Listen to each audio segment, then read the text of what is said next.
चलिए अब अगला चैप्टर हम लोगों को पढ़ना है कौन सा, लोकसभा चैप्टर ना।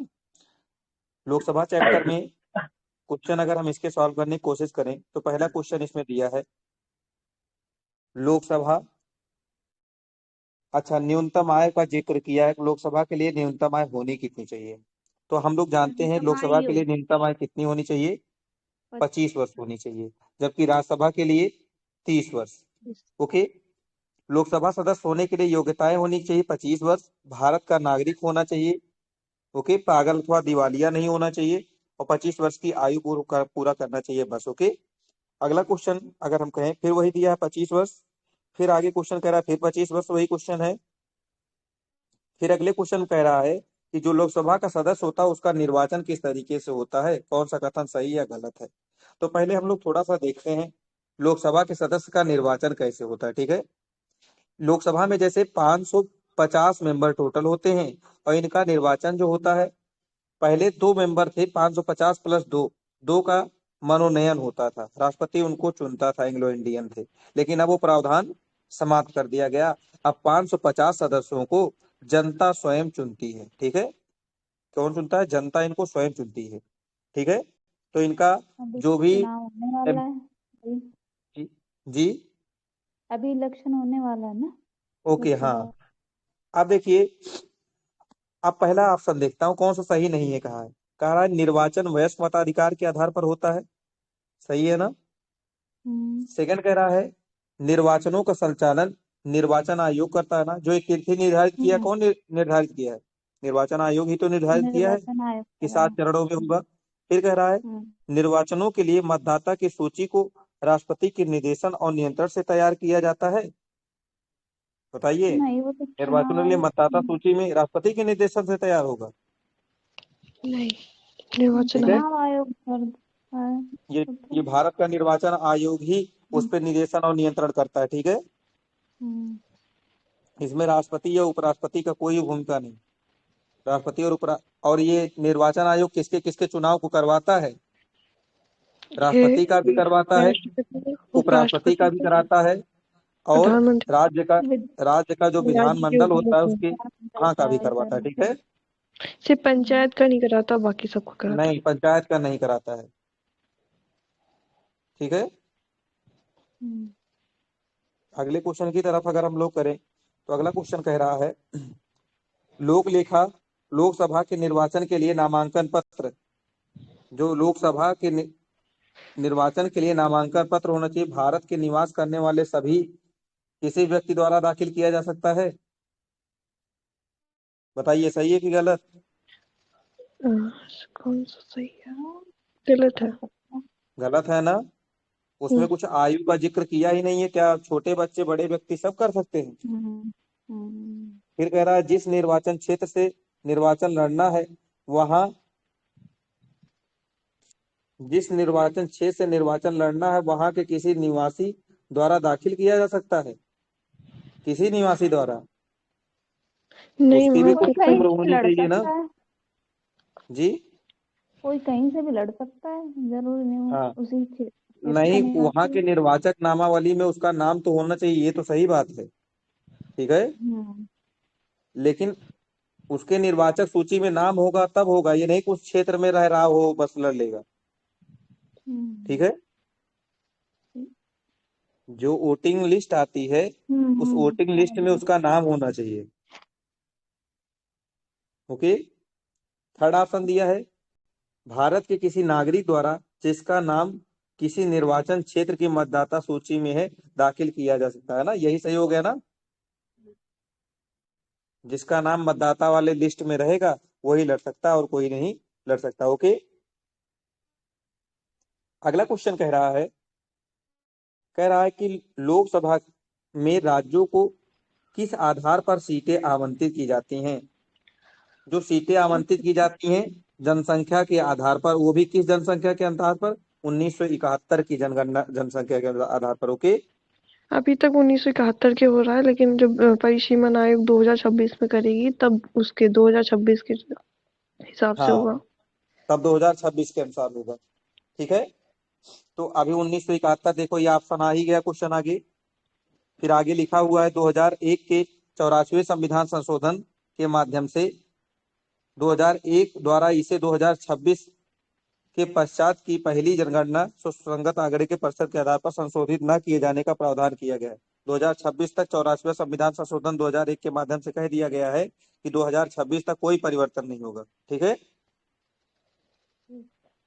फिर आगे कह रहा है वर्तमान लोकसभा में प्रत्येक राज्य के लिए सीटों का आवंटन किस आधार पर है?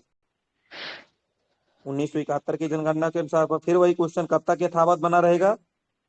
2026 तक। 84वां संविधान संशोधन 2001 के माध्यम से कहा गया है। फिर 84वां संविधान संशोधन फिर 2026। अगला क्वेश्चन, अगले क्वेश्चन में कह रहा है प्रत्येक राज्य में लोकसभा की सीटों का निर्धारण परिसीमन आयोग द्वारा किया जाता है। यह परिसीमन किस वर्ष तक रोक दिया गया है? 84वां संविधान संशोधन 2001 2026। ओके। फिर कह रहा है लोकसभा के सदस्यों की अधिकतम संख्या क्या हो सकती है? अब ये डिस्प्यूट का क्वेश्चन हो गया है ना, इनमें से कोई नहीं हो जाएगा। D option. जो एंग्लो इंडियन खत्म कर दिया गया 104वें संविधान संशोधन द्वारा ना। 104वां संविधान संशोधन कब आया था? 2019 में। ओके। आगे अगला क्वेश्चन कह रहा है निम्न संवैधानिक संशोधनों में से कौन सा राज्यों के निर्वाचन वाले लोकसभा के सदस्यों में वृद्धि करने से संबंधित है? क्वेश्चन फिर से समझिए। निम्न संवैधानिक संशोधन में से कौन से राज्यों के निर्वाचित होने वाले लोकसभा के सदस्यों की संख्या में वृद्धि से संबंधित है? लोकसभा में सदस्यों की संख्या बढ़ाने के लिए 7वां और 31वां संविधान संशोधन हुआ। चलो अब इसको थोड़ा सा देख लेते हैं। 7वें संविधान संशोधन के कब हुआ था? 1956 में। इसके द्वारा राज्य पुनर्गठन किया गया और 81 के तहत राज्यों के निर्वाचित होने वाले लोकसभा सदस्यों की अधिकतम संख्या 500 और संघ राज्य क्षेत्रों में चुने जाने वाले लोकसभा सदस्यों की अधिकतम संख्या 20, कुल 520 हो गए। ठीक है, 520 निर्धारित किया गया। फिर 31वां संविधान संशोधन होता है कब? 1973 में। और राज्यों और संघ राज्य क्षेत्रों में चुने जाने वाले लोकसभा सदस्यों की अधिकतम संख्या 525। राज्य से कितने? 525 हो गए और 20 टोटल कितने हो गए? मतलब संघ राज्य क्षेत्र से कितने हो गए? यूनियन टेरिटरी से 20। तो इसको आप देखो इसने कैसे दो संविधान संशोधन किया है। पहले था कितना? 500 राज्य से और 20 यूनियन टेरिटरी से। बाद में इसे चेंज किया गया 31वें संविधान संशोधन के माध्यम से 1973 में जो आया था, जिस समय पर केशवानंद भारती केस आया था, उसी समय पर 525 कहाँ से केवल होंगे? लोकसभा से। और 20 कहाँ से होंगे? सॉरी, लोकसभा से कह रहे हैं। 525 होंगे लोकसभा क्षेत्र से और 20 होंगे यूनियन टेरिटरी से। ठीक, इस प्रकार से इसको बांटा गया। तो टोटल कितने हो गए अभी? 520 और 25 545 हो गए। ठीक है। फिर 14वें संविधान संशोधन 1962 के द्वारा संघ राज्य क्षेत्रों में चुने जाने वाले लोकसभा सदस्यों की अधिकतम संख्या को बढ़ाकर 25 किया गया, जिससे 31वें संविधान संशोधन से पुनः 20 कर दिया गया। तत्पश्चात गोवा दमन द्वीप पुनर्गठन के आधार पर निर्वाचित लोकसभा सदस्यों की कुल अधिकतम संख्या बढ़ाकर 550। मतलब कहा गया कि बाद में देखो 31वें के बाद द्वारा ही क्या कर दिया गया? 550 में 530 बताया गया, दो डिवाइड में किया, दो भागों में। एक 530 होंगे राज्यसभा, सॉरी 530 स्टेट से। ओके। और 20 कहां से होंगे? यूनियन टेरिटरी से। क्लियर? टोटल कितने होंगे अब? 550 होंगे। ठीक है। और इसके लिए दो संविधान संशोधन उत्तरदायी है, एक 7वां और एक 31वां। ओके। अगले क्वेश्चन की तरफ चलें। देखो क्वेश्चन दे दिया 525 से बढ़ाकर 545 किसके माध्यम से किया गया? 31वें के द्वारा। ओके। फिर कह रहा है लोकसभा में सदस्यों की जो अधिकतम संख्या निर्धारित की गई थी वो कितनी थी? लोकसभा में जो सदस्यों की अधिकतम संख्या निर्धारित की गई है वह कितनी है? 550 है। ओके। आगे कह रहा है लोकसभा की वर्तमान सदस्यों की संख्या कितनी है? प्रेजेंट टाइम पर कितनी है? 543, 545, 543 है वर्तमान में ना। वर्तमान में सदस्यों की संख्या कितनी है? 543, जिसमें 543 में 524 स्टेट से है और 19 यूनियन टेरिटरी से। ओके, आगे अगला क्वेश्चन कह रहा है लोकसभा के केंद्र शासित क्षेत्रों का सर्वाधिक प्रतिनिधित्व 19 कितना कैसे होंगे जब 18 यूटी जी है तो 19 कैसे हो जाएगा? जी, जब 18 यूटी है तो 19 सीट कहाँ से आ जाएगी? यूटी कहाँ 18 18 कहाँ यूटी है? है? 8 है यूटी। यूटी तो 8 ही है ना। अरे मतलब सॉरी, राज्य 8 और 18, हाँ मतलब तो 19 सीटें कहाँ से दिल्ली से आएंगी? 7 मेरी है ना। बात सुनिए, एक अब बात सुनिए हमारी। जैसे ये जरूरी नहीं है कि एक यूटी में एक ही सदस्य चुना जाएगा एक यूटी से, ठीक है। Okay okay. दिल्ली से 7 है शायद, दिल्ली से और 7 है, पुडुचेरी से 2 या 3। पुडुचेरी से 3 है, ठीक है, अन्य से एक एक है। आगे लोकसभा के केंद्र शासित क्षेत्रों का सर्वाधिक प्रतिनिधित्व कितना किया जाता है? ज्यादा ज्यादा कितना हो सकता है? ज्यादा कितना हो 80 है सकता है? नहीं। 20। अभी हम लोग पढ़े थे 20 ना, ज्यादा 20 होता है। 13 और 7 का रेशियो था, 13 दिल्ली से और 7 अलग अलग जगहों से। देखो अभी दिया होगा इसमें क्वेश्चन में, इसी में शायद दिया रहा हो। 20 कर दी गई है, इसमें उतना अच्छे से व्याख्या नहीं दिया, अभी आगे मिलेगा कहीं पर तो देख लेंगे उसको। ये देखो दिया है, यहाँ पर दिया 530 तथा 13 राज्य क्षेत्रों से चुने गए थे जम्मू कश्मीर। ये भी नहीं क्लियर किया, तो प्रेजेंट टाइम का बता रहा है। चलो आगे देखते हैं, लोकसभा में केंद्र शासित प्रदेशों में कितनी सीटें आरक्षित हैं यूनियन टेरिटरी से? 20 आरक्षित है ना। अब देखिए वर्तमान की जो बात कर रहा है, वर्तमान में लेकिन 19 ही है। ओके, वर्तमान में कहा जाए तो 19 है, जिसमें से 7 कहां से है? दिल्ली से है। ओके, 7 दिल्ली से है। दमन दीव से कितने हैं? 2 हैं, ठीक है। बाकी चंडीगढ़ से 1, दादर नागर हवेली से 1 और पुडुचेरी से 1, जम्मू कश्मीर से 5 और लद्दाख से 1। और ध्यान रहे जबकि राज्यसभा में यह निर्धारित संख्या 8, दिल्ली दिल्ली से 3 और पुडुचेरी से 1, जम्मू कश्मीर से 4। ओके, राज्यसभा की बात कर रहा है तो लोकसभा में तो हो गया 19, और जब राज्यसभा की बात आएगा तो वो 8 है। ओके, 3 1 4। अब आगे सर, देखते हैं जी। सब पुडुचेरी वाला वो बता दीजिए, एक ही सीट है, 3 नहीं है। पुडुचेरी का 1 है, दिल्ली दिल्ली का देखिए 3 है। राज्यसभा के विषय में राज्यसभा कह रहा है दिल्ली में 3, पुडुचेरी से 1 और जम्मू कश्मीर से 4, टोटल 8 सीट राज्यसभा में प्रतिनिधित्व करता है यूनियन टेरिटरी के विषय में। ओके, अगर हम लोग लोकसभा के लिए ले, अब लोकसभा के लिए सबसे ज्यादा 7 का प्रतिनिधित्व करती है लोकसभा दिल्ली। ओके, बाकी दमन और दीव से 2 होता है, और बाकी जितने यूनियन टेरिटरी हैं सबसे एक एक, लेकिन ध्यान रहे जम्मू कश्मीर से 5। तो सबसे ज्यादा दिल्ली से, फिर जम्मू कश्मीर से 5, दमन द्वीप से 2, दमन द्वीप से 2, बाकी सब जितने बचे हैं सबसे एक एक। ओके, जितने भी यूनियन टेरिटरी बचे हैं, क्लियर। दिल्ली से 7, जम्मू कश्मीर से 5 और दमन द्वीप से 2, बाकी सारी यूनियन टेरिटरी से एक एक। अगला क्वेश्चन कह रहा है भारतीय संविधान के किस अनुच्छेद के अंतर्गत लोकसभा में अनुसूचित जाति के आरक्षण का प्रावधान है? देखो 4 आर्टिकल आपको पता होना चाहिए, 330, 331 और 332 और 333। तो इसका वर्णन जो है लोकसभा में अनुसूचित जातियों का आरक्षण का, ये 330 है। ओके, उसके बाद लोकसभा में 2 एंग्लो इंडियन चुने जाएंगे, इसका प्रावधान कहां पे था? 31, ठीक है, 331 में था ना? कोई कंफर्मेशन दीजिए इसका। लोकसभा में 2 एंग्लो इंडियन चुने जाते हैं किस आर्टिकल में वाड़ी?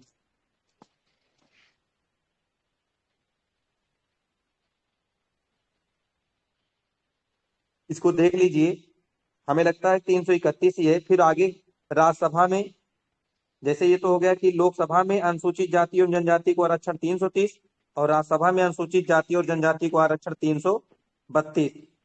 ओके, और अगर हम कहें 333 किसके लिए है? जो 12 सदस्यों का मनोनयन है, ठीक है।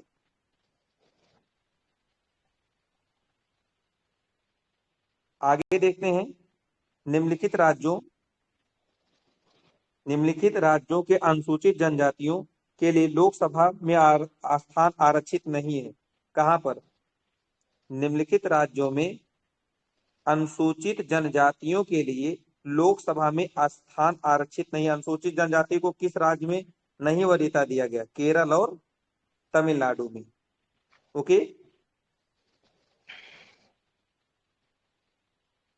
अगला देखते हैं, किस राज्य की लोकसभा में अनुसूचित जनजाति के लिए आरक्षण नहीं है? अरुणाचल प्रदेश में भी नहीं है, और केरल और तमिलनाडु में भी नहीं है, और जम्मू कश्मीर में भी नहीं है। ओके, आगे कहें, लोकसभा में अनुसूचित जाति के लिए आरक्षित स्थानों की संख्या कितनी है? अनुसूचित जाति के लिए कितनी है? तो 84, ठीक है। देखिए दिया है अनुच्छेद 330 में अनुसूचित जनजाति के विषय मॉडर्न है। लोकसभा में अनुसूचित जाति के लिए 84 और अनुसूचित जनजाति के लिए 47। एससी के लिए 84 सीट इसमें रिजर्व की गई है और एसटी के लिए 47 सीट। ओके, एससी हो गया। आगे अगर हम कहें, अगला क्वेश्चन, यदि किसी राज्य के लिए लोकसभा के स्थानों की आवंटित संख्या 42 हो तो उस राज्य के लिए अनुसूचित जनजातियों की आरक्षित संख्या होगी कितना? ये तो क्लियर नहीं हो सकता ना, कितनी होगी?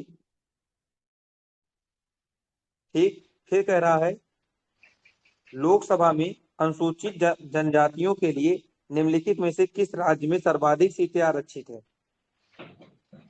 एसटी की बात कर रहा है। सबसे ज्यादा एसटी की संख्या कहां पर है? एमपी। एमपी। ओके, फिर कह रहा है, निम्नलिखित में से कौन से राज्य लोकसभा में अनुसूचित जनजातियों की सर्वाधिक प्रतिनिधित्व होता है? तो अभी पढ़ लिया था हम लोगों ने, एमपी। फिर कह रहा है, निम्नलिखित में से किस राज्य के लोकसभा के सबसे ज्यादा सीटें अनुसूचित जनजातियों की है? एमपी। ओके, फिर आगे कह रहा है, लोकसभा में 2 एंग्लो समुदाय को मनोनीत शक्ति किसके पास था? राष्ट्रपति के पास, लेकिन अब खत्म हो गया ना। फिर आगे कह रहा है, राष्ट्रीय आंग्ल भारतीय समुदाय में कितने सदस्यों को नामित किया जाता है? अब तो खत्म हो गया, ये भी 2 था, अब खत्म ना। आगे कह रहा है, भारत का राष्ट्रपति लोकसभा के 2 सदस्यों को निम्नलिखित में से किसका प्रतिनिधित्व करने पर मनोनीत करता है? अब खत्म हो गया, आंग्ल भारतीय था अब तक आंसर, लेकिन अब समाप्त। क्लियर? फिर कह रहा है, लोकसभा को कार्यकाल पूरा होने से पहले भंग किया जा सकता है किसके द्वारा? लोकसभा का कार्यकाल पूरा होने से पहले भंग कर दो। राष्ट्रपति करेगा ना, लेकिन स्वाविवेकीय शक्ति से करता है? नहीं, प्रधानमंत्री जब सिफारिश करता है, प्रधानमंत्री की सिफारिश के बाद राष्ट्रपति करता है ना, तो डी ऑप्शन सही। अगला क्वेश्चन कह रहा है, लोकसभा को उसके कार्यकाल की समाप्ति से पूर्व भी भंग किया जा सकता है। जब उसका कार्यकाल समाप्त ना हुआ तब भी किसके सलाह पर? मंत्रिपरिषद की सलाह पर, राष्ट्रपति के द्वारा। ठीक है, फिर कह रहा है अगला क्वेश्चन, भारत के राष्ट्रपति ऐसे स्थान पर जिसे वह ठीक समझे संसद का सत्र आहूत कर सकता है? सही है कि गलत? सही है। सही है। आगे कह रहा है, भारत का संविधान 1 वर्ष में संसद के 3 सत्रों का प्रावधान करता है, किंतु सभी तीनों सत्रों का चलाया जाना अनिवार्य नहीं है। तीनों का तो नहीं है, 2 सत्र अनिवार्य है पर। नहीं, चलाया जाना अनिवार्य नहीं है, 2 का अनिवार्य है ना, 2 का तो है ना, तो दूसरा वाला ऑप्शन गलत हो गया कि नहीं? गलत है। अच्छा, कैसे गलत है, क्यों गलत है? दो ही बार अभी तो तो आप बोला लोग था। बता रहे हो 2 को चलाया जाना अनिवार्य है, इसमें वही तो लिखा है, तीनों का चलाया जाना अनिवार्य नहीं है, हम्म। तो कैसे गलत हो गया ये?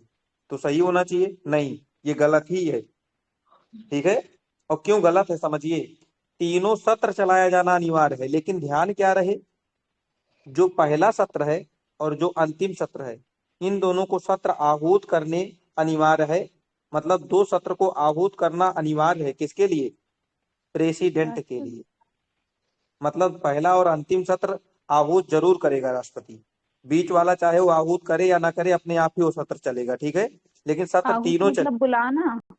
हाँ, आहूत मतलब बुलाना, ये दोनों सत्र वो बुलाएगा जरूर, तीसरा वाला वो बुलाए या ना बुलाए, सत्र तीनों चलेंगे, 2 को वो बुलाएगा, एक अपने मर्जी से चल सकता है, अगर उसको आवश्यकता लगा तो उस वाले को भी बुला सकता है, लेकिन 2 तो कंपलसरी है और राष्ट्रपति को ही बुलाना है सत्र, ठीक है, आप समझ में आया? हम्म। आगे अगला तीसरा ऑप्शन कह रहा है, 1 वर्ष में दिनों की कोई न्यूनतम निर्धारित नहीं होती है, वह संसद द्वारा चलना आवश्यक होता है, जितना दिन तक अगर चलाना होगा चला सकते हो सत्र को, ठीक है।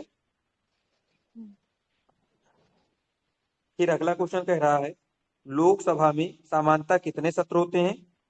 3 सत्र होते हैं ना। हम्म। अगला क्वेश्चन कह रहा है, बजट सत्र, मानसून सत्र और शीतकालीन सत्र ना, ठीक है।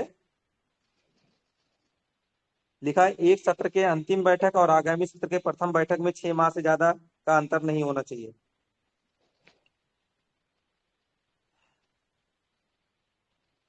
अगला क्वेश्चन,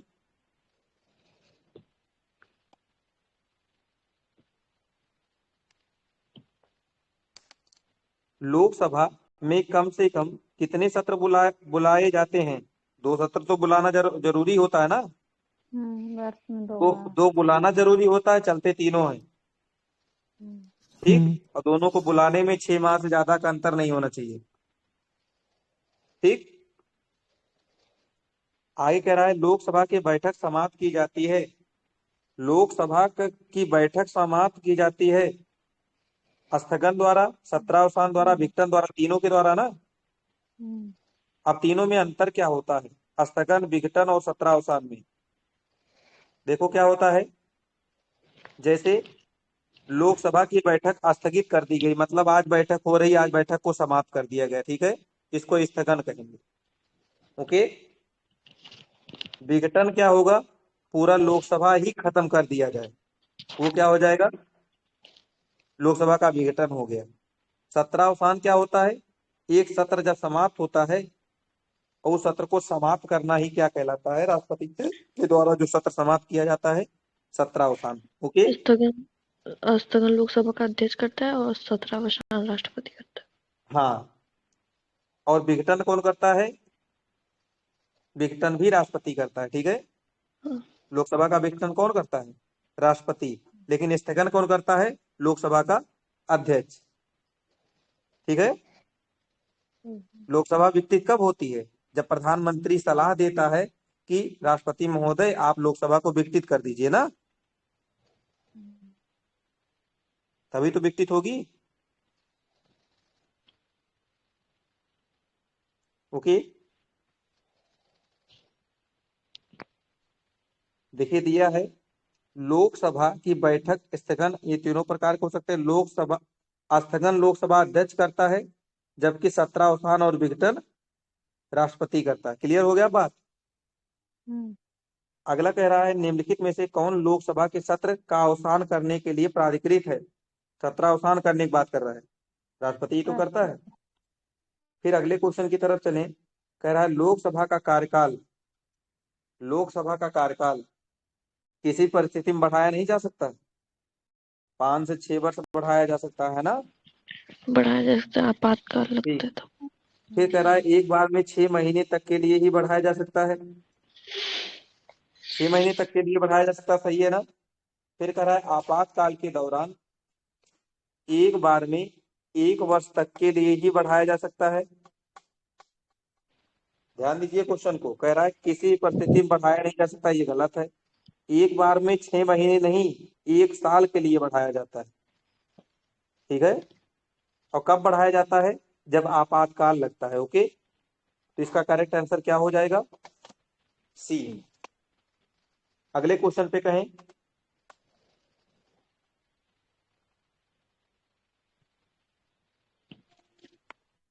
अब लेकिन यहीं पर ध्यान रहे, अगर आपातकाल समाप्त हो जाए, ठीक है, आपातकाल समाप्त होने के बाद 6 महीने से ज्यादा समय तक लोकसभा नहीं बनी रहेगी, ठीक है।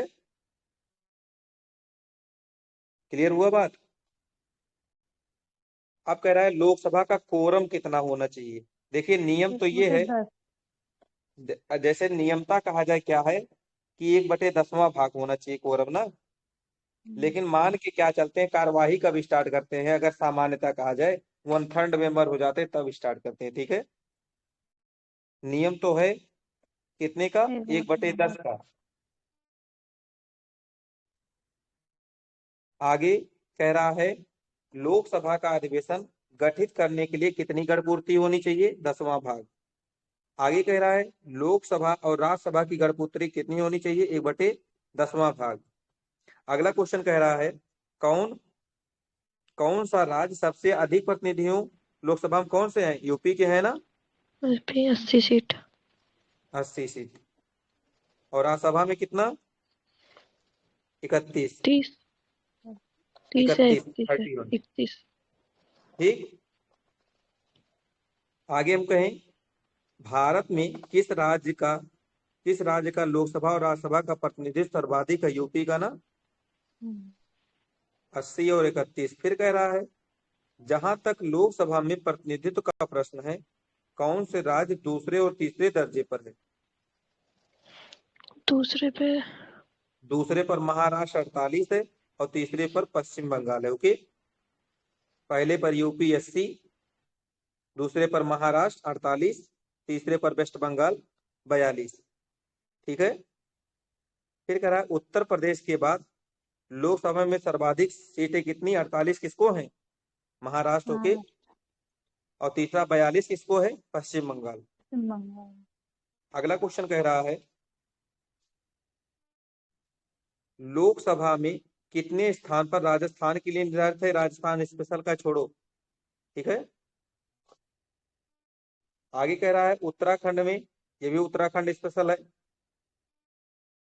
फिर कह रहा है लोकसभा में बिहार को आवंटित स्थान निम्नलिखित में से किन किन राज्यों को आवंटित स्थानों का योग है। कह रहा बिहार का जो जितनी सीटें हैं, कहाँ कहाँ की सीट की जोड़ दो बराबर हो जाएगा। बिहार के लिए टोटल सीटें हैं कितनी, 54 सीट है, ठीक है, लोकसभा में। सन 2000 का क्वेश्चन है ये, इसलिए अब ये खत्म हो गया, अब इसको छोड़ो। अब वहीं पर उत्तर प्रदेश की 80 सीट की आधी 40 बिहार में सीटें हैं, इतना जान लेना। ये याद रखना है लोकसभा में अपने यहाँ पर कितनी सीटें हैं, 80, और हमारे के आधी सीटें कहाँ पर हैं, बिहार में, ठीक है। आगे हम लोग कहें निम्नलिखित में से राज्यों में, तो अभी हम लोगों ने देखा यूपी से 80, एमपी से, सॉरी महाराष्ट्र से 48 और पश्चिम बंगाल से 42। फिर बिहार से लोकसभा के समान, फिर कह रहा है निम्नलिखित में से राज्यों के किस युग्म को लोकसभा में समान सीटें प्राप्त है। कहा किसको किसको समान सीटें प्राप्त है, तो ये भी क्वेश्चन ऑफ डिस्टर्बेंस का हो गया है, ठीक है। कह रहा है मिजोरम, नागालैंड और सिक्किम को एक एक सीट प्राप्त है, ये दोनों समान है। और असम और झारखंड को 14 सीट प्राप्त है, 14-14, ये भी समान है, ठीक है। अरुणाचल प्रदेश, गोवा, मणिपुर, मेघालय, त्रिपुरा को 2-2 सीट प्राप्त है। तो अब इसको याद कैसे करोगे, अरुणाचल प्रदेश, गोवा, मणिपुर, मेघालय और त्रिपुरा को 2-2 सीट, ठीक है। असम और झारखंड को 14-14 सीटें। फिर आगे क्वेश्चन कहें, वही क्वेश्चन वैसे ही फिर है। तो हम लोग इतना जान गए हैं कि हमको सीटों की संख्या पता होनी चाहिए, किस स्टेट में कितनी सीटें लोकसभा की हैं, तो इसे तैयार करना। ओके, सीटों की संख्या आपको क्लियर होनी चाहिए, किस स्टेट में कितनी सीटें हैं, और खासकर यूपी से बॉर्डर बनाने वाले स्टेट का। ओके, कहाँ कहाँ का पता होना चाहिए, जरूरी है। एक, नॉर्थ ईस्ट जितने भी स्टेट हैं उनका पता होना चाहिए, और यूपी से बॉर्डर बनाने वाले स्टेट का पता होना चाहिए। ठीक है,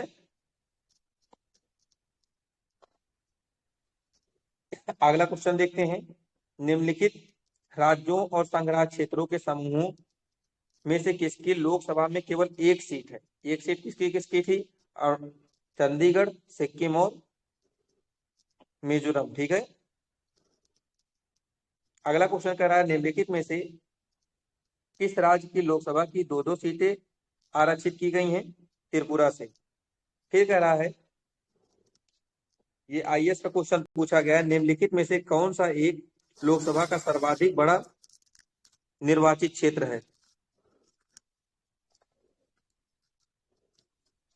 इसका आंसर क्या हो जाएगा? लद्दाख।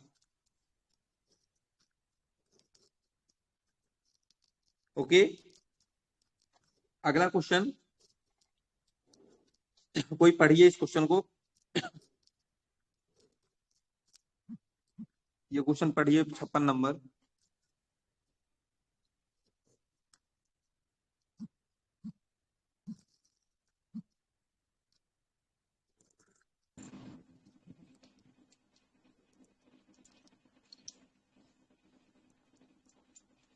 वर्तमान में लोकसभा के निर्वाचन क्षेत्र के लिए चुनाव व्यय की अधिकतम सीमा क्या है? अधिकतम सीमा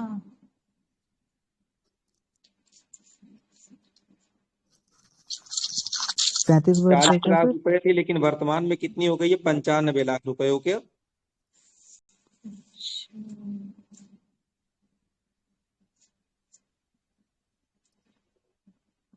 अगला क्वेश्चन कह रहा है इधर, लोकसभा चुनाव का कोई प्रत्याशी अपनी जमानत खो देता है यदि उसे प्राप्त ना हो कितना कितना वोट ना प्राप्त हो? 1/6 भाग ना। कितना जमानत राशि कितनी होती? 15,000 ना। फिर कह रहा है लोकसभा का पहला आम चुनाव कब हुआ था? 1952 को। अच्छा, नीचे है। 1952 में हुआ था। ठीक, आगे क्वेश्चन कह रहा है किस लोकसभा का कार्यकाल लगभग 6 वर्ष का था? 5वीं। ठीक है, फिर कह रहा है 9वीं लोकसभा कब भंग की गई? मार्च 1991। फिर अगला क्वेश्चन कह रहा है भारत की 12वीं लोकसभा का निर्वाचन कब हुआ? 1998 में। तो अब की बार के लोकसभा का पूछा जाएगा, ये सब याद करना जरूरी नहीं है, ये भी वैसा ही क्वेश्चन है। ये पूछा गया, देखो क्वेश्चन है कि लोकसभा की 11वीं चुनाव कब हुआ? 17वां कब हुआ? 13वीं कब हुआ? 9वां कब हुआ? ठीक है, तो हम लोगों को क्रम देख लेना है कि कौन से क्रम पर कब हुआ था। तो हम अब लोग कौन कैसे सा है? करेंगे? 1952 से देखेंगे। ठीक है, पहला लोकसभा कब हुआ था? 1952 में हुआ था। 2019 में 17वीं है, याद करना। 2019 में कौन सी है? 17वीं है। ओके, अगला, लोकसभा का नेता कौन होता है? लोकसभा का नेता प्रधानमंत्री को कहते हैं ना। फिर अगला क्वेश्चन कह रहा है लोकसभा अथवा राज्य की विधानसभा के निर्वाचन में जीतने वाले उम्मीदवार को निर्वाचित घोषित किए जाने के लिए मतदान को कम से कम 50% मत प्राप्त करना अनिवार्य होता है। सही है कि गलत? जो मतदान वाला होगा उसे आधे से एक अधिक प्राप्त करना अनिवार्य होता है ना। लोकसभा अथवा राज्यसभा की विधानसभा में निर्वाचन को जीतने वाले उम्मीदवार को निर्वाचित घोषित करने किए जाने के निर्वाचित घोषित किए जाने के लिए किए गए मतदानों का कम से कम 50% नहीं, जितने लोग खड़े हैं उनमें से जो सबसे ज्यादा पाएगा ना। ये तो दूसरा कह रहा है भारत के संविधान में अधिकाधिक उपबंधों के अनुसार लोकसभा के अध्यक्ष का पद बहुमत वाले दल का होता है अथवा उपाध्यक्ष का पद विपक्षी दल का होता है। उपाध्यक्ष भी उसी का होता है ना, विपक्षी का नहीं होता है। फिर अगला क्वेश्चन कह रहा है भारत में लोकसभा अध्यक्ष जो स्पीकर होता है उसका क्या होता है, चयन किया जाता है या नियुक्ति की जाती है या निर्वाचित किया जाता है, मनोनीत किया जाता है। लोकसभा अध्यक्ष की चयन होता है अपने में से किसी एक मेंबर का ना, चूज किया जाता है, इलेक्शन नहीं होता है। फिर कह रहा है लोकसभा का स्पीकर का निर्वाचन होता है, लोकसभा के सभी लोकसभा के सभी सदस्य ना, सदस्यों द्वारा। ठीक, निर्वाचन नहीं होता, केवल सेलेक्ट कर लिए जाते हैं। निर्वाचन से अच्छा शब्द यहाँ पर चयन होना चाहिए। फिर कह रहा है निम्नलिखित में कौन अपने पद की शपथ नहीं लेता है, स्पीकर नहीं लेता है, वो तो सदस्य का केवल लेता है ना। फिर अगला क्वेश्चन कह रहा है निम्नलिखित में से कौन अपने पद की शपथ नहीं लेता, फिर वही क्वेश्चन। फिर अगला कह रहा है लोकसभा अध्यक्ष अपना त्यागपत्र किसे सौंपता है, अध्यक्ष उपाध्यक्ष को और उपाध्यक्ष अध्यक्ष को। ओके, अगला कह रहा है लोकसभा का अध्यक्ष अपना त्यागपत्र, फिर वही क्वेश्चन, लोकसभा का अध्यक्ष कैसे हटाया जाता है, कैसे, लोकसभा के सभी सदस्यों के बहुमत के द्वारा पारित संकल्प द्वारा। ओके, अगर लोकसभा के सभी सदस्यों के बहुमत से संकल्प पारित कर दिया जाए तो उसे हटना पड़ता है, ठीक है, लेकिन 14 दिन पूर्व उसे सूचना जरूर देना होता है। ओके, फिर कह रहा है लोकसभा का अध्यक्ष उसे कार्यकाल की समाप्ति से पूर्व हटाया जाता है, वही फिर क्वेश्चन आ गया, प्रस्ताव पारित कर देना। ठीक, आगे कह रहा है लोकसभा के अध्यक्ष को हटाया जा सकता है, कैसे, लोकसभा के कुल सदस्यों के बहुमत प्रस्ताव द्वारा, लेकिन 14 दिन पहले नोटिस देना होगा। फिर कह रहा है स्पीकर के पद के विषय में, फिर कह रहा है वही क्वेश्चन, तो इसका करेक्ट आंसर यदि वह त्यागपत्र देना चाहे तो उसे अपना त्यागपत्र उपाध्यक्ष को संबोधित करना होगा, यही सही है ना। फिर कह रहा है अगला क्वेश्चन लोकसभा का अध्यक्ष के पद के विषय में निम्नलिखित कथनों पर विचार करना है, वह राष्ट्रपति के प्रसाद पर्यंत पद धारण करता है। कौन, लोकसभा अध्यक्ष की बात हो रहा है, इसका बी ऑप्शन सही बता रहा है, तो 1 और 2 हाँ सही है, राष्ट्रपति के प्रसाद पर्यंत पद धारण करता है। दूसरा कह रहा है यह आवश्यक नहीं है कि अपने निर्वाचन के समय वह सदन का सदस्य हो, परंतु उसे 6 महीने के अंदर निर्वाचित होना चाहिए, ठीक है, दोनों सही है। तीसरा कह रहा है यदि वह त्यागपत्र देना चाहता है तो अपना त्यागपत्र उपाध्यक्ष, यदि वह त्यागपत्र देना चाहे तो उसे अपना त्यागपत्र उपाध्यक्ष को संबोधित करना होता है, ये भी तो सही है। तो 76 नंबर का आंसर क्या कह रहा है, बी ऑप्शन सही है, केवल 3 यही तीसरा सही है, बाकी और सब गलत है, ठीक है। क्यों गलत है, अब जरा सोचो, सोचने की बात यह है, राष्ट्रपति के प्रसाद पर्यंत पहली बात नहीं होता, केवल राष्ट्रपति क्या करता है उसको गद्दी पर सुशोभित करता है, ठीक है, वो भी राष्ट्रपति नहीं करता सुशोभित, लोकसभा का जितने वो भी मेंबर प्रोटेम वो स्पीकर चयन करता है, करते हैं। प्रोटेम स्पीकर उसको गद्दी पर सुशोभित करता है, ठीक है। और जो सदस्य होंगे उसमें उन्हीं अपने सदस्यों में से ही तो किसी को चुना जाता है, तो उसे उस समय सदस्य होना तो जरूरी है, ठीक है। और इसमें क्या कह रहा है, 6 महीने के अंदर ले ले, 6 महीने का कोई कॉन्सेप्ट नहीं, उसको उस समय ही सदस्यता होनी चाहिए उसके पास। जब वो सदस्य होगा तभी तो बनेगा।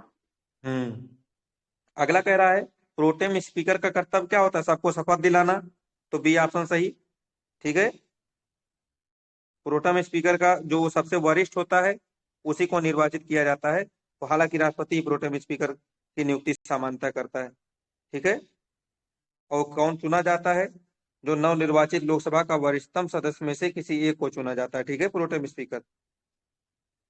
जो नई लोकसभा निर्वाचित होगी उन्हीं में से कोई वरिष्ठ जो सबसे ज्यादा होगा उसी को प्रोटेम स्पीकर बना दिया जाएगा, ओके। फिर कह रहा है लोकसभा अध्यक्ष अपने कास्टिंग वोट का प्रयोग केवल करते हैं कहां पर, जब कोई बिल पारित ना हो रहा हो ना, बराबर की कंडीशन में, जब वोट बराबर निर्णायक मत जिसको कहते हैं, कास्टिंग टाई। मतलब निर्णायक। फिर अगला क्वेश्चन कह रहा है कि बताइए, मत बराबर होने की स्थिति पर लोकसभा अध्यक्ष जो निर्णायक मत देता है इसका वर्णन किस अनुच्छेद में। इंपॉर्टेंट आर्टिकल तो है ही, तो आर्टिकल 100 में है। ओके। फिर कह रहा है लोकसभा के प्रथम अध्यक्ष कौन थे? जीवी माऊ लंकर ना। हालांकि अगर ये कहा जाए पहली लोकसभा का गठन कब हुआ, 1952 में हुआ, उस समय जीवी मावलंकर थे। ठीक है। और उस समय पर उसके बाद पहली लोकसभा के शेष कार्यकाल के लिए तत्कालीन उपाध्यक्ष कौन बनाए गए थे? एम अनंत संयम आयंगर। ओके। लोकसभा। फिर आगे कहें भारत के प्रथम लोकसभा के पहले अध्यक्ष, वही फिर आ गया जीवी मावलंकर। फिर कह रहा है जीवी मावलंकर। फिर अगला क्वेश्चन कह रहा है फिर प्रथम महिला अध्यक्ष कौन थी? मीरा कुमार। 17वें कौन है? O.M. बिड़ला। फिर कह रहा है लोकसभा के उपाध्यक्ष के संदर्भ बताइए, कौन से कथन सही हैं? 1 और 3 सही कह रहा है। लोकसभा के कार्य पद्धति और कार्य संचालन नियम के अनुसार उपाध्यक्ष का निर्वाचन उस तारीख को होगा जब अध्यक्ष नियत करेगा, जब अध्यक्ष कहेगा उसी दिन होता है। ठीक है। फिर कह रहा है सदन की बैठक की अध्यक्षता करते समय उपाध्यक्ष की शक्ति वैसे ही होती है जैसे अध्यक्ष की होती है और निर्णय के विरुद्ध में कोई अपील नहीं किया जा सकता है। मतलब जब अध्यक्ष नहीं होता है तो उपाध्यक्ष जब गद्दी पर बैठता है उसके पास वो सारी शक्तियां होती हैं जैसे अध्यक्ष के पास होती हैं। बस यही दोनों पॉइंट सही हैं। ओके। अगला क्वेश्चन है यदि उपाध्यक्ष लोकसभा अध्यक्ष कर रहा है तो उसे क्या अधिकार प्राप्त होगा? सारा वो जो अध्यक्ष को था ना, मत बराबरी की अवस्था में मतदान कर सकता है। ठीक है। आगे कह रहा है अगला क्वेश्चन, लोकसभा के वर्तमान उपाध्यक्ष हैं कौन? वर्तमान की बात कर रहा है तो इनमें से कोई नहीं, क्योंकि वर्तमान में कौन है उपाध्यक्ष? 2023 के अनुसार जनता पार्टी के O.M. बिड़ला तो अध्यक्ष हैं और उपाध्यक्ष कौन है? इनका पद रिक्त है, उपाध्यक्ष कोई नहीं है। ठीक है। लेकिन अध्यक्ष कौन है इस समय? O.M. ओम बिड़ला। बिड़ला। फिर आगे कह रहा है निम्नलिखित में से कौन प्रथम जनजातीय लोकसभा का अध्यक्ष थे? ठीक है। तो डी ऑप्शन PM संगमा। अगर आएगा प्रथम जनजातीय ST लोकसभा अध्यक्ष कौन हुए पहले? PM संगमा। अगला क्वेश्चन कह रहा है लोकसभा का सचिवालय सीधे नियंत्रित होता है किसके हाथों से? लोकसभा के अध्यक्ष के द्वारा। जो लोकसभा का सचिवालय होता है उस पर नियंत्रण कौन करता है? लोकसभा का अध्यक्ष करता है। ओके। फिर कह रहा है लोकसभा का सचिवालय प्रत्यक्ष रूप से देख रेख कौन करता है? लोकसभा का अध्यक्ष। ठीक। अगले क्वेश्चन की तरफ चलें। अगला क्वेश्चन कह रहा है किस वर्ष लोकसभा में पहली महिला सांसदों की संख्या न्यूनतम थी? कह रहा है किस वर्ष लोकसभा में महिला सांसदों की संख्या न्यूनतम थी? तो 1977 में थी, क्योंकि 1977 में देखिए दिया 1977 में महिला सांसदों की संख्या न्यूनतम 19। अब तक लोकसभा में सभी आम चुनाव में सबसे कम। ठीक है। तो सबसे कम अगर कहा जाए न्यूनतम संख्या कब थी? 1977 के चुनाव में महिलाओं की। ठीक है। अगला क्वेश्चन कह रहा है पहली लोकसभा में विपक्ष का सबसे बड़ा राजनीतिक दल स्वतंत्र पार्टी था। नहीं पता। आगे अगर दूसरा देखें पॉइंट कह रहा है लोकसभा में नेता प्रतिपक्ष को सर्वप्रथम 1669 में मान्यता मिली। तो इसको थोड़ा सा हम लोग पढ़ते हैं। लिखा है प्रथम लोकसभा आम चुनाव में 1789 सीटों के लिए चुनाव हुआ, जिनमें से भारतीय राष्ट्रीय कांग्रेस INC ने 364 सीटें प्राप्त की, जीत हासिल की। दूसरे स्थान पर 16 सीटें प्राप्त करने वाला कम्युनिस्ट पार्टी CPI था। विपक्ष में सबसे बड़ा राजनीतिक दल था।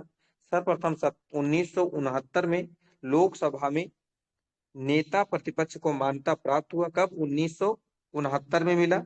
फिर कह रहा है इस स्वरूप में INC ने राम सुभग सिंह को चुना गया था। ठीक है, किसको?